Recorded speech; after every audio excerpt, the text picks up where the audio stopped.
I found that nothing in life is worthwhile unless you take risks. Nothing. Nelson Mandela said, "There is no passion to be found playing small and settling for a life that's less than the one you're capable of living."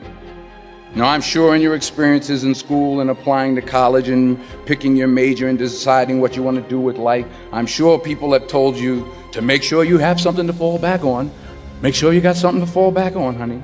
But I never understood that concept, having something to fall back on. If I'm going to fall, I don't want to fall back on except my faith. I want to fall forward. I figure at least this way I'll see what I'm going to hit. Fall forward. This is what I mean. Reggie Jackson struck out 2,600 times in his career, the most in the history of baseball. But you don't hear about the strikeouts. People remember the home runs. Fall forward.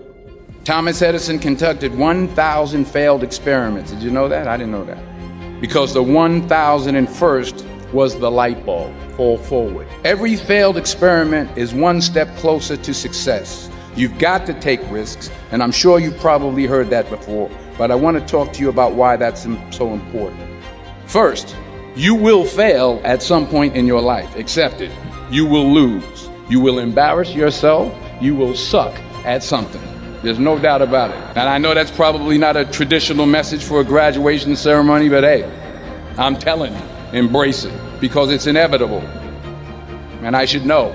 In the acting business, you fail all the time. Early on in my career, I auditioned for a part in a Broadway musical.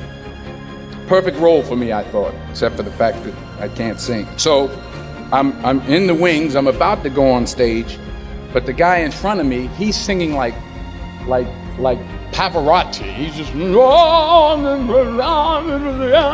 just going on and on and on, and I'm just shrinking. I'm getting smaller and smaller.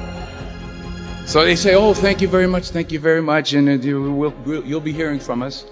So I come out with my little sheet music, and it was Just My Imagination by the Temptations. That's what I came up with. So I hand it to the accompanist, and she looks at it and looks at me and looks out at the director and was like, "Ah." So I start, I'm going to sing. I'm like,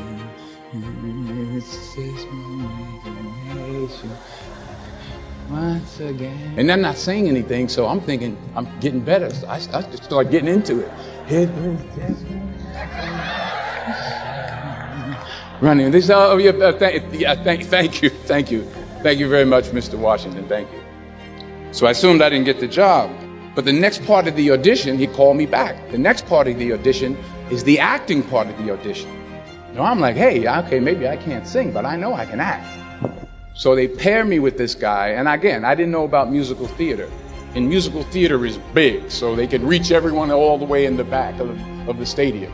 And I'm more from a realistic, naturalistic kind of acting where you actually talk to the person next to you. So I don't know what my line was. My line was, "Well, hand me the cup." And his line was, "Well, I will hand you the cup, my dear. The cup will be there to be handed to you." Well, should I give you the cup back? "Oh, yes, you should give it back to me, because that is my cup and it should be given back to me."